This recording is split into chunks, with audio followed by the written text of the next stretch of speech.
दोस्तों, हिंदी पंचांग के अनुसार छठ हर वर्ष कार्तिक मास के शुक्ल पक्ष की षष्ठी यानी छठी तिथि पर मनाया जाता है। ये दीपावली के 6 दिन बाद पड़ता है, जो नहाय खाए की परंपरा से प्रारंभ होता है। ये व्रत करने वाले व्रतधारी 36 घंटे तक निर्जला व्रत रखते हैं, जिसके बाद छठी मैया की आराधना और सूर्य देव को अर्घ्य देने के बाद इस व्रत का समापन किया जाता है। दोस्तों, सबसे पहले हम ये जानते हैं कि ऐसी कौन सी महिलाएं हैं जिन्हें छठ पूजा नहीं करनी चाहिए। लगता है घोर पाप और व्रत टूट जाता है। छठ मैया क्रोधित हो जाती है। दोस्तों, छठ व्रत ऐसी महिलाएं गलती से भी ना रखें, अन्यथा आपकी संतान की मृत्यु हो सकती है, पति पर भारी संकट आ सकते हैं, उल्टा आप पाप के भागीदार बन सकते हैं। ऐसी महिलाएं छठ पूजा से रहे दूर। दोस्तों, कार्तिक मास की सृष्टि को छठ मनाई जाती है। छठे दिन पूजी जाने वाली सृष्टि को बिहार में आसान भाषा में छठी मैया कहकर पुकारते हैं।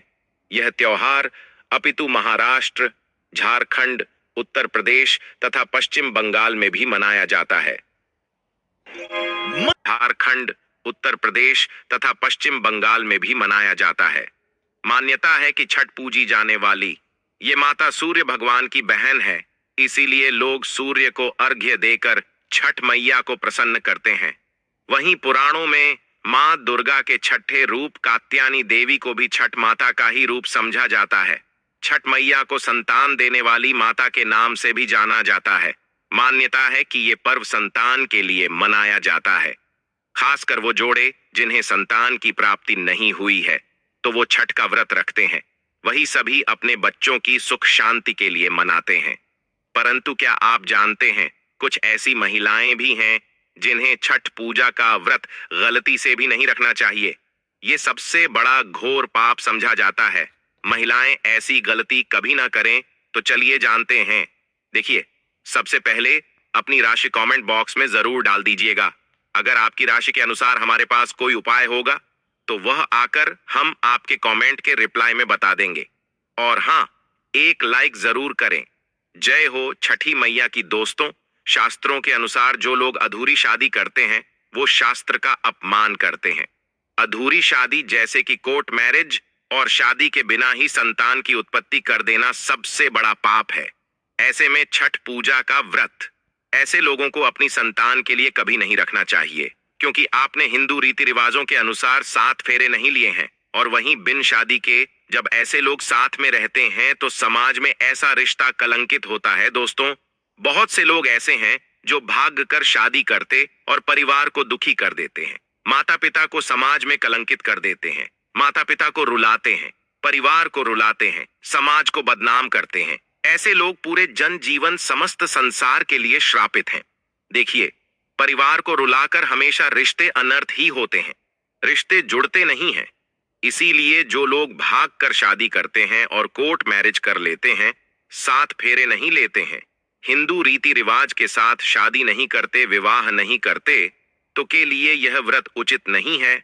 7 फेरे का मतलब होता है आपने अग्निदेव का आशीर्वाद लिया, 33 कोटि देवी देवता का आशीर्वाद लिया, माँ बाप का आशीर्वाद लिया, परिवार का आशीर्वाद लिया, समाज को सम्मान दिया। मतलब अब आप पूज्य योग्य हैं, आप भगवान की सेवा कर सकते हैं, आप कोई भी व्रत आदि घमंड के साथ कर सकते हैं। अगर जिस स्त्री को हल्दी ना लगी हो, जिस पुरुष को हल्दी ना लगी हो, ऐसा विवाह भी अशुभ होता है।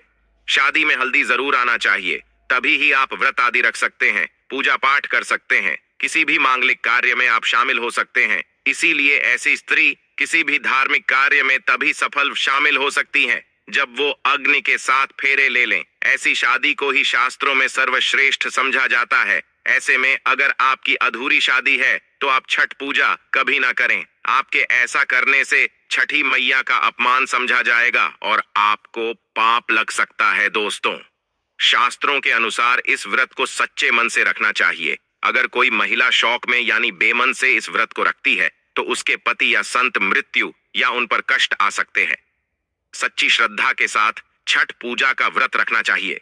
इस व्रत के सफल होने से संतान सुख की प्राप्ति होती है, संतान को कष्ट कभी नहीं आते। छठी मैया करती है रक्षा, घर परिवार होता है। खुशहाल जो लोग छठ पूजा करते हैं तो छठी मैया उनके इर्द गिर्द, उनके घर के आसपास सदैव घूमती रहती है, उनकी रक्षा करती है, उनकी संतानों की रक्षा करती है। जो बांझ महिलाएं हैं उन्हें संतान सुख की प्राप्ति देती है। परंतु सच्चे हृदय ही माता को पुकारा दोस्तों। छठ पूजा करने से सैकड़ों युगों के फल की प्राप्ति होती है। परिवार में सुख, समृद्धि, धन की प्राप्ति होती है। छठी मैया की पूजा से सभी मनोकामनाएं होती हैं पूरी। वहीं कुम्हारी, कन्याएं और पुरुष भी छठ पूजा कर सकते हैं। छठ पूजा का फल कई लाख गुना प्राप्त होता है। इससे व्यक्ति के सभी पाप खत्म हो जाते हैं और सुख समृद्धि की प्राप्ति होती है। छठ पूजा का व्रत पूरा करने से स्वयं छठी मैया आपके पूरे घर की करती है। दोस्तों, अब ये भी जान लेते हैं कि छठ मैया को ऐसी कौन सी 3 चीजें हैं जो नहीं चढ़ानी चाहिए, भयंकर पाप लगता है। दोस्तों, नंबर 1, सूर्य भगवान को अर्घ्य देने के लिए तांबे का लौटा ही उपाय करें, परंतु भूल कर भी चांदी, स्टील, शीशा और प्लास्टिक के बर्तन से अर्घ्य नहीं देना चाहिए, इससे व्रत टूट सकता है दोस्तों। नंबर 2, व्रत के दौरान घर में कभी भी मांसाहार ना बनाएं और ना ही परिवार में किसी को खाने दें। जो लोग इस दिन लहसुन, प्याज का खाना बनाते हैं और खाते हैं तो छठी मैया उल्टा बर्बाद कर देती है। और खाते हैं तो छठी मैया उल्टा बर्बाद कर देती है, श्राप दे देती है। इस दिन छठी मैया को भोग लगता है। तो घर में अगर आपके परिवार में किसी ने व्रत रखा है तो आप भी लहसुन, प्याज का इस्तेमाल ना करें। आप किसी और दिन को खा सकते हैं, परंतु मांस, मदिरा, लहसुन, प्याज आदि ना खाएं। मान लीजिए छठ व्रत आपकी बहन ने रखा है और आप दूर भी रहते हैं, तब भी आप लहसुन, प्याज ना खाएं, नहीं तो उनका व्रत टूट सकता है। साथ ही साथ व्रत के दौरान घर में मदिरा आदि या धूम्रपान भी नहीं करना चाहिए दोस्तों। 3, छठी मैया का प्रसाद बहुत ही शुद्धता के साथ बनाया जाता है। उनका प्रसाद हमेशा ऐसे चूल्हे पर बनाए जिसे ताजी लेपा गया हो। अगर गैस पर बना रहे हो तो गैस स्टोव को अच्छी तरह से धो ले, पहले से बने। चूल्हे पर कभी प्रसाद ना बनाए, इसके लिए नया चूल्हा ही बनाए। दोस्तों, नंबर 4, सूर्य को अर्घ्य देने से पहले कभी भी भोजन ग्रहण ना करें, घोर पाप लगेगा। व्रतधारी लोगों को पहले और दूसरे दिन सूर्य को जल देने के बाद ही भोजन करना चाहिए। नंबर 5, छठी मैया से मांगी मन्नत अगर पूरी जाए तो आपको अपनी मन्नत का पूरा होने की विशेष पूजा जरूर करनी चाहिए, अन्यथा मैया के प्रकोप का सामना करना पड़ सकता है। नंबर 6, छठ का व्रत करने वालों को जमीन पर 4 दिन तक सोना चाहिए। छठ पूजा वाले कमरे में ही अपना आसन लगाना चाहिए। ऐसे में आपको छठ मैया का ध्यान करते रहना चाहिए। इससे माँ आपके व्रत को संपूर्ण करती है और कोई भी विघ्न बाधा नहीं आती है। नंबर 7, जिस जगह पर प्रसाद बन रहा हो वहां साधारण भोजन भी नहीं बनाना चाहिए, साथ ही उस स्थान पर खाना भी वर्जित है। दोस्तों, नंबर 8, प्रसाद बनाते हुए नमक का हाथ भी किसी पूजा की वस्तु या प्रसाद से नहीं छूना चाहिए दोस्तों। नंबर 9, पूजा के दौरान अपनी वाणी को बुरी बातों से थोड़ा दूर रखें। जुबान पर गंदे विचार भी नहीं ला, अलग अलग पैकेट में एक ही थैली में डाल लें। अब ये सामग्री किसी गरीब व्यक्ति को दान में दे देना खाता हूं, आपका भाग्य बदल जाएगा। अगर आप व्यापारी हैं तो आपका व्यापार 100 गुना बढ़कर चलेगा। अगर आप स्टूडेंट हैं तो आपका मन पढ़ाई में खूब लगेगा। सरकारी जॉब लगेगी, संतान की प्राप्ति होगी। विवाह में हो रही देरी तो वह भी पूरी हो जाती है। अगर बीमार व्यक्ति आपके घर में कोई हो और खाट पर पड़ा है तो ये दान करें, वह तुरंत ठीक हो जाएगा। बहुत फर्क पड़ेगा दोस्तों। ये उपाय हम भी जरूर करते हैं और हम जरूर करेंगे। हमें छठी मैया की कृपा साक्षात प्राप्त हुई है।